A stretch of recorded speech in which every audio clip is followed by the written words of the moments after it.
अस्सलामु अलैकुम वरहमतुल्लाहि वबरकातुहू। Welcome to Samveda E classes. इस वीडियो क्लास को देखने वाले तमाम तुलबा का मैं तहे दिल से इस्तकबाल करती हूँ। अज़ीज़ बच्चों, हम हश्तुम जमात की दरसी किताब साइंस मज़मून में दूसरा सबक खुर्द अज़विये दोस्त और दुश्मन, इसके 2 हिस्से पढ़ चुके हैं। आज हम इसका तीसरा हिस्सा पढ़ने जा रहे हैं। आइए देखते हैं इस हिस्से में हम किन नुकात का मुताला करेंगे। इस हिस्से में हम नुकसानदा खुर्द अज़वियों के बारे में पढ़ेंगे। इंसानों में बीमारी फैलाने वाले खुर्द अज़विये, जानवरों में बीमारी फैलाने वाले खुर्द अज़विये, पौधों में बीमारी फैलाने वाले खुर्द अज़विये, ग़िज़ाई ज़हरियत, ग़िज़ा का तहफ़्फ़ुज़ और नाइट्रोजन की तस्बियत। तो आज हम इन तमाम नुकात के बारे में तफ़सीली मालूमात हासिल करेंगे।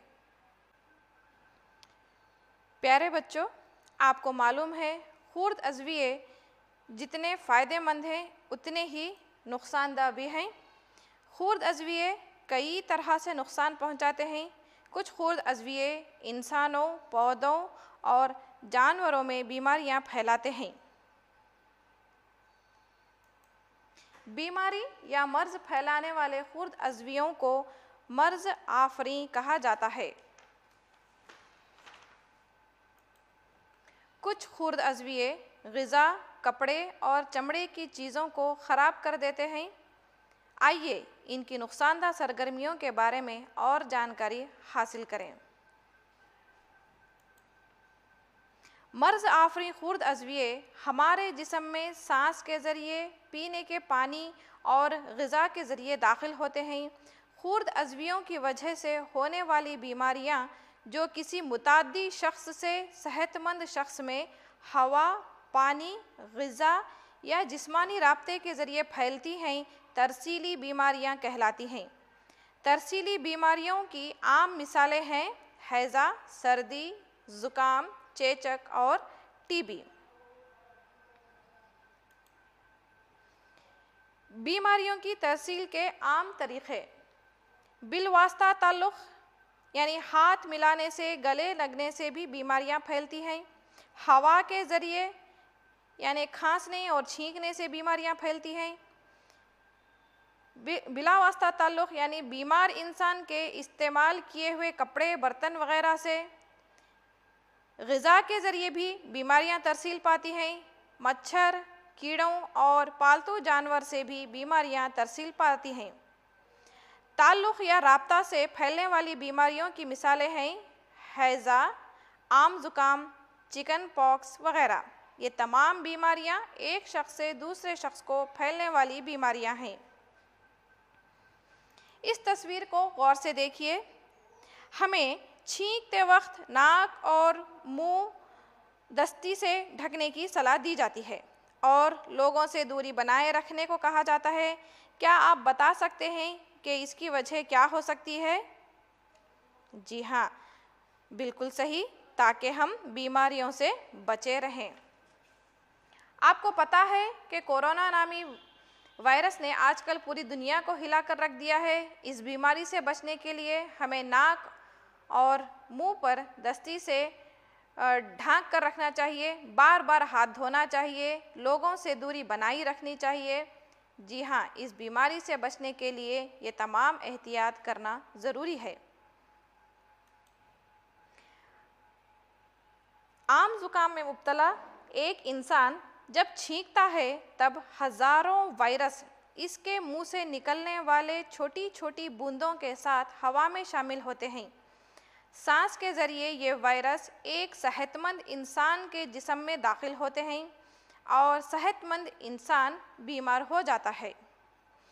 आइए बच्चों, अब कैरियर या वेक्टर के ज़रिए फैलने वाली बीमारी के मुताल्लिक़ मालूमात हासिल करेंगे। पहले कैरियर या वेक्टर किसे कहते हैं ये जानेंगे। वेक्टर किसे कहते हैं?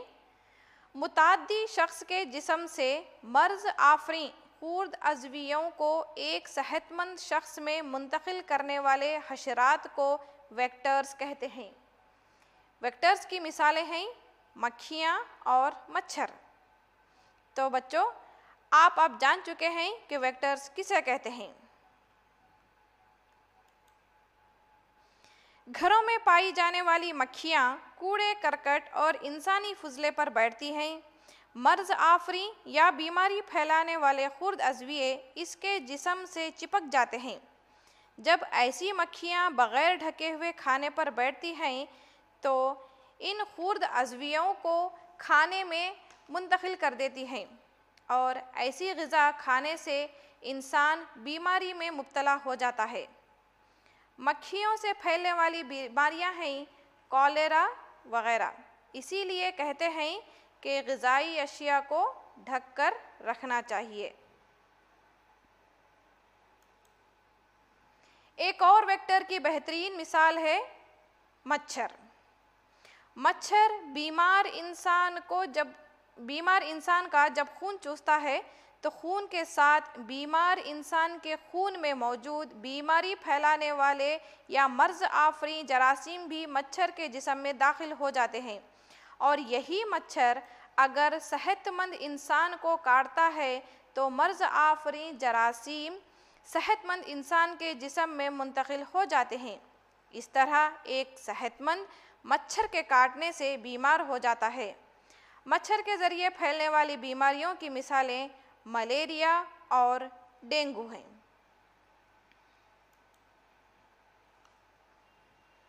मादा अनाफिलस मच्छर मलेरिया के तुफैलिये का कैरियर है और मादा एडिस मच्छर डेंगू वायरस के कैरियर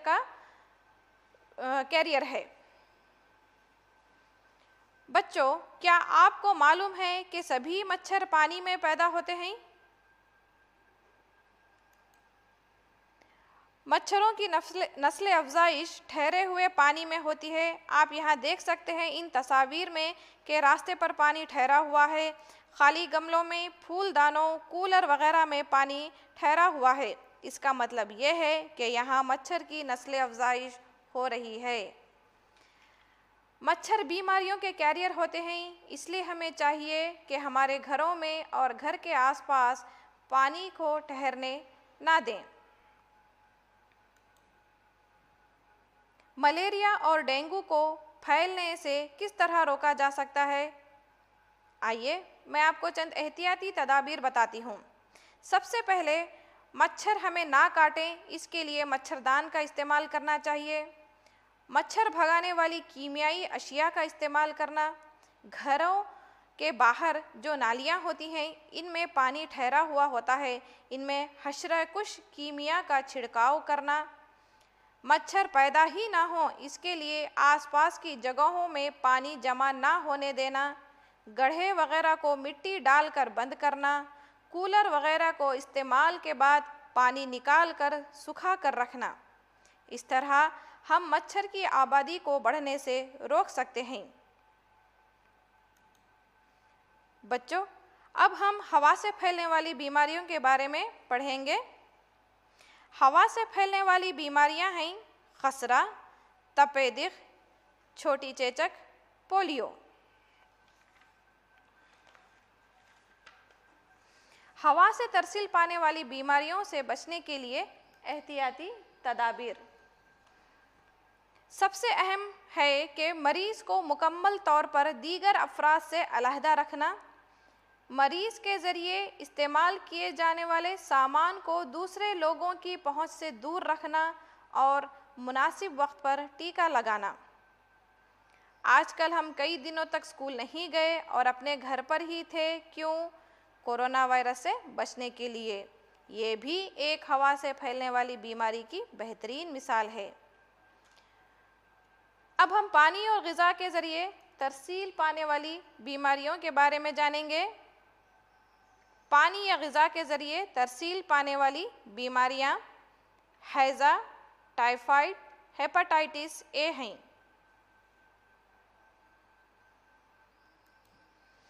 बाज़ औक़ात बीमार इंसान बहते नदी नालों के करीब ख़ै और फुजला खारिज करते हैं और मर्ज़ आफरी खुर्द अज़विये इस बहते पानी में शामिल हो जाते हैं। अगर कोई ऐसा पानी पी ले तो बीमार हो सकता है। पानी और ग़िज़ा से फैलने वाली बीमारियों से बचने के लिए एहतियाती इक़दामात। ज़ाती सफाई सुथराई पर जोर देना और अच्छी आदतों को अपनाना, अच्छी तरह पकी हुई ग़िज़ा और उबले हुए पानी का इस्तेमाल करना, टीका लगवाना। क्या खुर्द अज़विये जानवरों और पेड़ पौधों में भी बीमारियां फैलाते हैं? जी हाँ बच्चों, खुर्द अज़विये जानवर और पेड़ पौधों में भी बीमारियां फैलाते हैं। आइए जानवरों में खुर्द अज़विये कौन सी बीमारियां फैलाते हैं जानें। खुर्द अज़विये जानवरों में कई बीमारियां फैलाते हैं, जैसे कि एंथ्रैक्स। एंथ्रैक्स जानवरों और इंसानों में होने वाली ख़तरनाक बीमारी है जो बैक्टीरिया की वजह से होती है। इसी तरह मवेशियों को मुंह और पैर की बीमारी जो वायरस की वजह से होती है। एंथ्रैक्स बीमारी फैलाने वाले बैक्टीरिया का नाम क्या आप जानते हैं और इस बैक्टीरिया को किसने दरियाफ्त किया? बैसिलस एंथ्रासिस नामी बैक्टीरिया से एंथ्रैक्स नामी बीमारी होती है और इस बैक्टीरिया को 1876 में रॉबर्ट कोर्स ने दरियाफ्त किया था। बच्चों, पौधों में खुर्द अज़विये कौन सी बीमारियां फैलाते हैं जानेंगे। कई खुर्द अज़विये गेहूं, चावल, आलू, गन्ना, संतरा, सेब और दीगर पौधों में बीमारियां फैलाते हैं। पौधों में होने वाली बीमारियों में अहम है citrus canker. Citrus canker Xanthomonas citri नामी बैक्टीरिया से होने वाली बीमारी है। ये बैक्टीरिया पत्तों और फल में इन्फेक्शन पैदा करता है। नींबू, मौसम्बी, संतरा जैसे फलों में ये बीमारी देखी जा सकती है। ये बीमारी फसल की पैदावार को कम करती है। पत्ते और फल जल्द ही पौधे से अलग होकर झड़ जाते हैं। ये बीमारी हवा से फैलती है। दूसरी बीमारी है गेहूं की रस्ट। ये बीमारी का जिम्मेदार खुर्द अज़विया है पिक्सिनिया ट्रेटिसिनिया। ये बीमारी हवा और बीज से फैलती है। तीसरी बीमारी जो पौधों में होती है वो है भिंडी में लगने वाली बीमारी। ये वायरस से होने वाली बीमारी है। इससे पत्तों में इन्फेक्शन पैदा होता है जिससे भिंडी की पत्तों की नसें पीली हो जाती हैं। इसीलिए इसको भिंडी की पीली नसों वाली बीमारी भी कहते हैं। आइए बच्चों, अब हम एक और बहुत अहम नुकसान के बारे में जानेंगे और वो है ग़िज़ाई ज़हरियत। बाज़ औक़ात खुर्द अज़वियों के ज़रिए ख़राब होने वाली ग़िज़ा का इस्तेमाल करने से ग़िज़ाई ज़हरियत होती है। हमारी ग़िज़ा में पैदा होने वाले खुर्द अज़विये जहरीले मादे पैदा करते हैं। इससे ग़िज़ा जहरीली हो जाती है जो कि ख़तरनाक बीमारी और यहाँ तक के मौत का सबब बन सकती है। लिहाजा ये ज़रूरी है कि हमें ग़िज़ा को ख़राब होने से बचाने के लिए इसे हिफाजत से रखना चाहिए। ग़िज़ा की पैदावार जितनी अहम है, इसकी हिफाजत करना भी उतनी ही अहमियत रखती है। हम घरों में ग़िज़ा के तहफ़्फ़ुज़ के कई तरीक़े इस्तेमाल करते हैं। अब हम इन्हीं तरीक़ों के बारे में जानेंगे।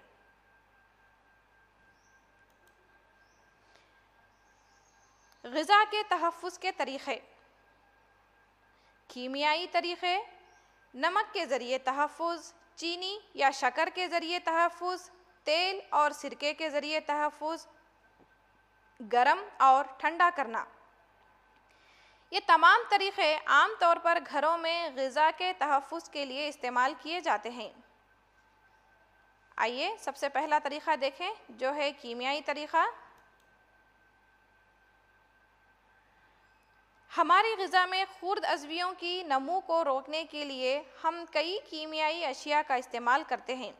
पिछले ज़माने में भी नमक और खुर्दनी तेल को तहफ़्फ़ुज़ी अशिया के तौर पर इस्तेमाल किया जाता था। अचार वग़ैरह जो साल भर रख कर खाया जाता है, इसको भी तेल के ज़रिए महफूज किया जाता है।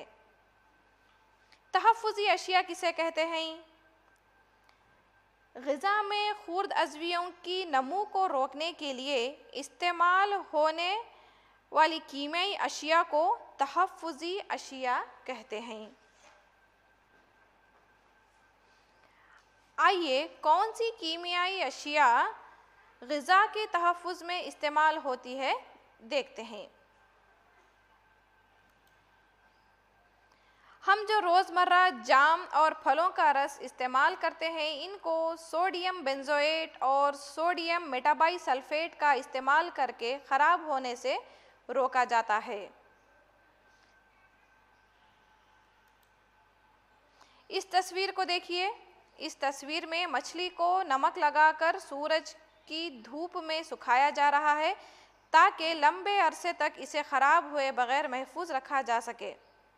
नमक को लगाने से खुर्द अज़विये ग़िज़ाई अशिया के अंदर दाखिल नहीं हो पाते और इनको कई दिन तक रखा जा सकता है। आपने अपने घरों में आपकी अम्मी को देखा होगा कि वो हरी मिर्चों में नमक लगाकर और नींबू को नमक लगाकर, यहाँ तक कि गोश्त को भी नमक लगाकर धूप में सुखाकर कई दिनों तक महफूज रखती हैं। शक्कर या चीनी के ज़रिए तहफ़्फ़ुज़, ये एक और ग़िज़ा के तहफ़्फ़ुज़ का तरीक़ा है। जैम और जेली को शक्कर की ज़्यादा मक़दार इस्तेमाल करके महफूज रखते हैं कई दिनों तक। हमारे घरों में आंवले और कैरी के मुरब्बे बनाए जाते हैं जिसमें ढेर सारी शक्कर डाली जाती है। इसके अलावा आपके पसंदीदा गुलाब जामुन और रसगुल्ले भी शक्कर के शीरे में बनाए जाते हैं ताकि कई दिनों तक हम इसका इस्तेमाल कर सकें। अब आप सोच रहे होंगे कि शक्कर किस तरह ग़िज़ा को ख़राब होने से रोक सकती है। आइए मैं बताती हूँ।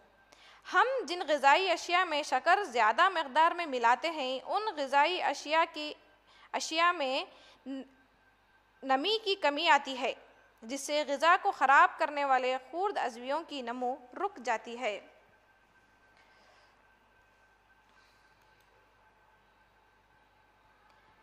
तेल और सिरके के ज़रिए ग़िज़ा के तहफ़्फ़ुज़ के बारे में जानेंगे। राई का तेल और सिरका हम अचार बनाने के लिए इस्तेमाल करते हैं जिससे अचार साल भर ख़राब नहीं होते। बैक्टीरिया इस किस्म के माहौल में ज़िंदा नहीं रह सकते। सब्जियां, फल, मछली और गोश्त आमतौर से इसी तरह से महफूज रखते हैं। ग़िज़ा को गर्म करके भी खुर्द अज़वियों की नमू को रोका जा सकता है। आपने आपकी वालिदा को देखा होगा कि वो दूध का इस्तेमाल करने या इसे स्टोर करने से पहले उबालती हैं। उबालने से कई खुर्द अज़विये मर जाते हैं और ग़िज़ा ख़राब होने से बच जाती है। दूध को उबालकर तहफ़्फ़ुज़ करने का एक मख़सूस तरीक़ा है जिसे पास्चराइज़ेशन कहा जाता है। इस तरीक़े को लुई पास्चर ने दरियाफ़्त किया था। पास्चराइज़ेशन में दूध को 70 डिग्री सेंटीग्रेड पर 15 से 30 सेकंड तक गर्म करते हैं और तेज़ी से ठंडा करके इसे स्टोर कर लेते हैं। ग़िज़ा को ठंडा करके भी इसका तहफ़्फ़ुज़ किया जाता है। आइए इस तरीक़े के बारे में जानें। हमारे घरों में हम रेफ्रिजरेटर का इस्तेमाल करते हैं। इसमें हम ग़िज़ाई अशिया को 6 डिग्री सेंटीग्रेड से 8 डिग्री सेंटीग्रेड के दरमियान रखते हैं। इस तरह कम दर्जे हरारत पर खुर्द अज़वियों की नमू धीमी पड़ जाती है।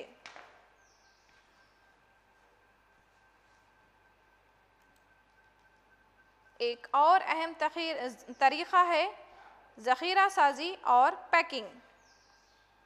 आजकल खुश्क मेवे और सब्जियां भी हवा रोक सील किए गए पैकेटों में फ़रोख्त की जाती हैं। ऐसा करने से खुर्द अज़वियों के हमले से फल, तरकारी और खुश्क मेवे महफूज रहते हैं। अब तक आप ग़िज़ा के तहफ़्फ़ुज़ के तरीक़े के बारे में जानकारी हासिल की है। अब हम नाइट्रोजन की तस्बीयत के बारे में जानेंगे। बच्चों, इस तस्वीर को गौर से देखिए। ये दो दाला पौधों की जड़ें हैं और ये जो गांठें नज़र आ रही हैं, इनमें राइजोबियम नामी बैक्टीरिया रहते हैं और ये नाइट्रोजन की तस्बीयत में अहम रोल अदा करते हैं। ये बैक्टीरिया लेग्यूमिनस पौधे, चना और मटर जैसे फलीदार पौधों की जड़ों की गांठ में रहते हैं। ये एक हमबाश ताल्लुक़ है। ये बैक्टीरिया फ़िज़ा में मौजूद नाइट्रोजन की तस्बीयत करके पौधों को नाइट्रोजन फराहम करते हैं। आइए बच्चों, नाइट्रोजन के चक्कर पर हम नज़र डालते हैं ताकि इस चक्कर में खुर्द अज़वियों के किरदार को हम अच्छी तरह समझ सकें। हमारे कुर्रे बाद में 78% नाइट्रोजन गैस है। नाइट्रोजन सभी जानदार अज़वियों का लाज़मी जुज़ है। प्रोटीन, क्लोरोफिल, न्यूक्लिक एसिड और विटामिनों में नाइट्रोजन मौजूद है। पौधे और जानवर फ़िज़ाई नाइट्रोजन का इस्तेमाल बराह रास्त नहीं कर सकते।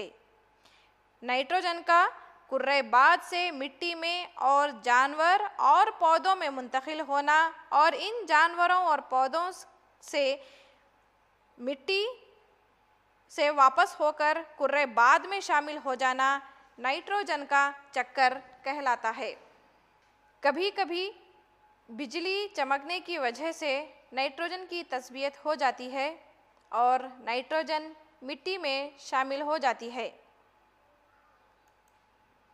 मिट्टी में मौजूद बैक्टीरिया और नीली हरी अलगाई फ़िज़ाई नाइट्रोजन की तस्बीयत करके इसे नाइट्रोजन मुरक्कबात में तब्दील करते हैं और इस तरह मुरक्कबात की शक्ल में नाइट्रोजन मिट्टी में शामिल हो जाती है।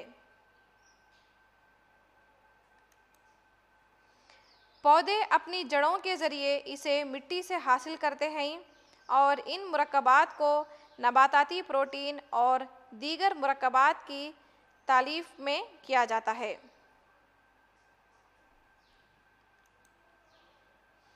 जानवर पौधों को ग़िज़ा के तौर पर खाते हैं और इस तरह पौधों से नाइट्रोजन के मुरक्कबात जानवरों में मुंतकिल हो जाते हैं।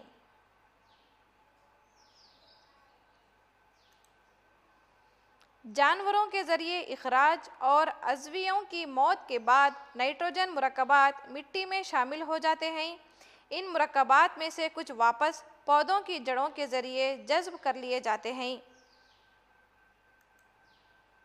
बाकी नाइट्रोजनी मुरक्कबात डीनाइट्रिफिकेशन बैक्टीरिया के ज़रिए नाइट्रोजन गैस में तब्दील कर दिए जाते हैं और नाइट्रोजन फिर से फ़िज़ा में शामिल हो जाती है।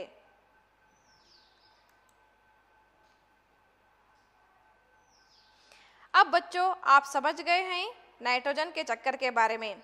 आइए आपको चंद सवालात पूछती हूँ। डेंगू नामी बीमारी किस मच्छर से फैलती है? ऑप्शन हैं ए मक्खी, बी मादा एडिस मच्छर, सी मादा एनाफिलस, डी नर एनाफिलस। जी बच्चों, आपका जवाब बिल्कुल सही है। डेंगू नामी बीमारी मादा एडिस मच्छर से फैलती है। जवाब है ऑप्शन 2 मादा एडिस मच्छर। दूसरा सवाल है, पैस्चराइजेशन तरीक़ा किसने दरियाफ्त किया? ऑप्शन से पहला एडवर्ड जेनर, दूसरा अलेक्जेंडर, तीसरा लुईस पास्चर, चौथा फ्लेमिंग। वेरी गुड, शाबाश, आपका जवाब बिल्कुल सही है। तीसरा लुई पास्चर। लुई पास्चर ने पास्चराइजेशन तरीक़ा दरियाफ्त किया। तीसरा सवाल है, इनमें से कौन सी बीमारी हवा के ज़रिए फैलती है? ऑप्शन है पहला टीबी, पोलियो, तीसरा टाइफाइड, चौथा मलेरिया। जी हाँ, जवाब है पहला टीबी। बच्चों, अब आपके लिए घर पर काम है। इन सवालात के जवाबात एक नोटबुक में लिखिए। सवालात हैं, ग़िज़ाई अशिया को खुला नहीं रखना चाहिए, क्यों? दूसरा सवाल है, एंटीबायोटिक्स लेते वक्त क्या एहतियाती तदाबीर बरतनी चाहिए? ग़िज़ा के तहफ़्फ़ुज़ के तरीक़ों की फ़हरिस्त बनाइए। बच्चों, उम्मीद करती हूँ आपने इस सबक को बग़ौर सुना और समझा होगा। इस दरसी किताब के सवालात को लिखिए और ज़हन नशीन करने की कोशिश कीजिए। शुक्रिया।